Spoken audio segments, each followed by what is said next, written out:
So what does all of this mean for the typical Czech? A co tohle všechno znamená pro typicky českého člověka? Let us call him Soldier Schweik. A nazvěme ho třeba vojákem Švejkem. One of my favorite books. Jedna z mých oblíbených knih.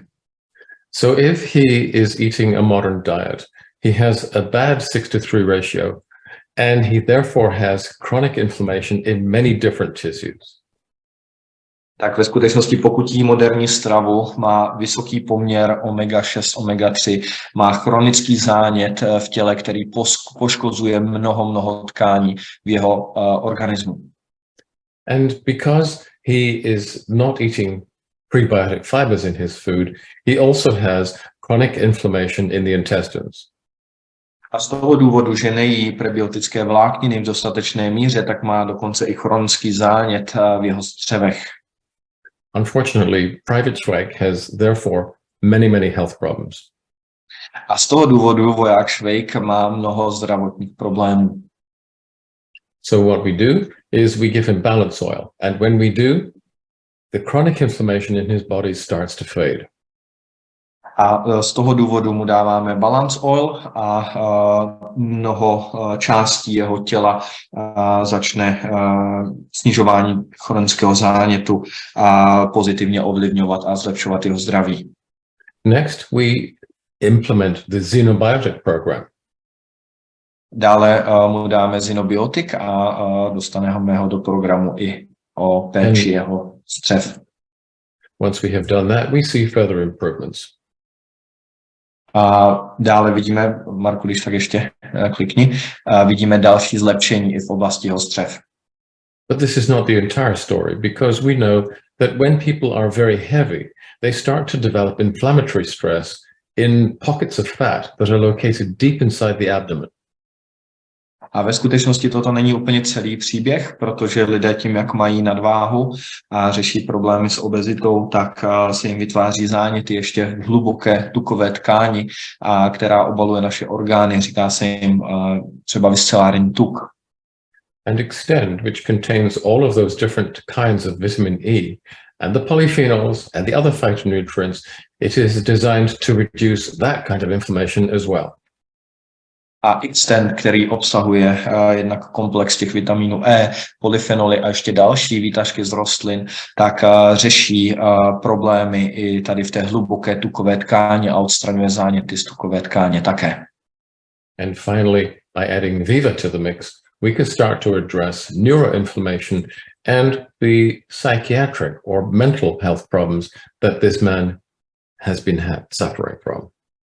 A když přidáme k tomu ještě Vivu, tak i redukujeme záněty na úrovni našeho mozku, to znamená neurozáněty, a odstraňujeme tím depresivní stavy a úzkosti a problémy, které jsou spojené s naším mentálním zdravím, které nám celkově také na zdraví nepřidávají. So we now have a coordinated and systemic approach to the problems of modern ill health. Takže dneska máme systémový přístup, kterým dokážeme řešit problémy, které způsobuje naše moderní strava. We can damp chronic inflammatory stress in the tissues using this combination of fish oil and amphiphile polyphenols. A vlastně tím redukujeme tento stres, který je vyvíjen na naše tělo, tím, že dáváme omega-3 s polyfenoly, které jsou protizánětlivé. We can restore a healthy microbiota in the gut using xenobiotic. Můžeme znovu obnovit a vytvořit zdravý mikrobiom uvnitř našich střev, pokud budeme používat xenobiotik. We can alleviate type B malnutrition and help to stabilize the deep fat in the abdomen that I talked about using Extend. A můžeme pomoct odstranit podvýživu druhého typu, která je běžná, jak jste viděli, a ještě k tomu odstranit záněty v hluboké tukové tkáni ve viscerálním tuku, a to za pomocí Extendu. And finally, we can deal with the problems of modern life, the create stress, make us unhappy, make us anxious using the very specific, very purified saffron extract. A velmi očištěným extraktem z šafránu vivou můžeme odstranit negativní dopady, které způsobuje také náš moderní životní styl, kdy máme hodně stresu, hodně napětí a očividně i zánětů v mozkových buňkách, takže na to máme vivu. So let me finish my story by saying that we now have a good understanding of how the modern diet and lifestyle is making us so sick. Takže nechte mě dokončit příběhem o tom, jak ta moderní strava a moderní styl života nás vede k nemoci. And for the first time, we have a series of antidotes that we can use to prevent the damage that is being caused by this unhealthy lifestyle.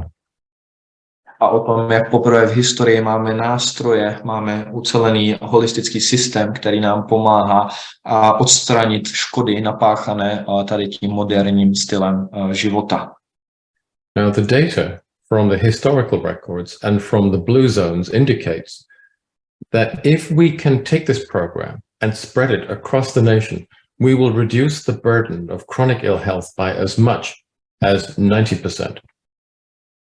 A to, co vidíme na základě výsledků a faktů z těchto modrých zón, tak pokud tohle aplikujeme na naše národy, tak budeme schopni zlepšit zdraví a ty negativní dopady až o tak neuvěřitelné číslo, jako je 90%.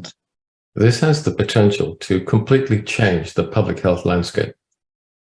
A tohle má skutečně potenciál změnit veřejné zdraví. We'll be able to close hospitals. A budeme moct uzavřít. We will be able to close down many pharmaceutical companies. Budeme moct uzavřít řadu farmaceutických společností, řadu ordinací. Because we simply won't need them. A to z toho důvodu, že prostě nebudeme potřebovat. We'll even put a lot of doctors out of work. A ve skutečnosti i řadu lékařů zbavíme nadměrné práce. But then they can be retrained to do something more useful. A budou moct být přetrénováni a přeškolení na to, aby dělali něco více užitečného.